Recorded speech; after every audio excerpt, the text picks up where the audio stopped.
இது டே 13 ஒரு சின்ன கிளாரிஃபிகேஷன். ஆக்சுவலாக நான் 2023லேருந்து ஏப்ரல் 2025 வரைக்கும் நான் ட்ரீட்மெண்ட்டில் தான் இருந்தேன். எனக்கு பெருசாக எந்த ரிசல்ட்டுமே இல்லை. ஆல்சோ என் ஹெல்த்துமே ரொம்ப மோசமாக போயிடுச்சு. அப்புறம் நான் என் டாக்டர்கிட்ட தான் கேட்டேன், நாங்கள் நேச்சுரலாக ட்ரை பண்ணுறோம் அப்படின்னு சொல்லிட்டு. இது எப்போ கேட்டேன் அப்படின்னா, அவங்க எனக்கு ஐயுஐ சஜஸ்ட் பண்ணதுக்கு அப்புறம் தான் இந்த கொஷினே நான் அவங்கக்கிட்ட கேட்டேன். அப்போ அவங்க வந்துட்டு நீங்கள் லைஃப் ஸ்டைல் சேஞ்சஸில் கான்சன்ட்ரேட் பண்ணுங்க அப்படின்னு சொல்லிட்டு ஒரு நியூட்ரிஷனிஸ்ட் சஜஸ்ட் பண்ணாங்க. அவங்களையும் போயிட்டு நாங்கள் பார்த்தோம். அப்போ அவங்க சொன்ன விஷயம் என்ன அப்படின்னா, ஃபஸ்ட்டு என்னோடய ஃபுட் ஹேபிட்ஸ் சேஞ்ச் பண்ண சொன்னாங்க.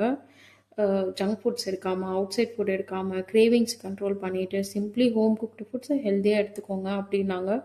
தென் என்னோடய sleep cycle 10 or 10:30 to morning 6 வரை ஒரு அன்டிஸ்டர்ப்டு ஸ்லீப் தூங்கியிருக்கணும் அப்படின்னாங்க. எனக்கு அதுதான் ரொம்ப கஷ்டமாக இருந்தது. பட் அதையும் நான் ரெகுலேட் பண்ணிட்டேன். இந்த சேஞ்சஸ்லாம் நான் ஃப்ரம் ஏப்ரல்லேருந்து பண்ணிகிட்ருக்கேன். ஆல்சோ அவங்க வந்து எனக்கு ஃபிசிக்கல் ஆக்டிவிட்டி பண்ண சொன்னாங்க. ஆப்வியஸாக வெயிட் ரெடியூஸ் பண்ணணும், அதுக்கு பண்ண சொன்னாங்க. நான் ஸ்ட்ரென்த் ட்ரைனிங், கார்டியோ அந்த மாதிரி நான் எதுவுமே பண்ணது கிடையாது.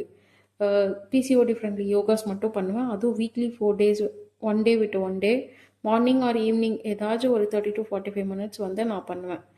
ஸோ இது பண்ணதுலேயே வந்துட்டு என்னோடய சைக்கிள் வித்தவுட் மெடிசனில் ரெகுலேட் ஆகியிருக்கு. ஸோ இதுக்கு மேலே வந்துட்டு என் வெயிட்டில் நான் கான்சன்ட்ரேட் பண்ண ஸ்டார்ட் பண்ணியிருக்கேன்.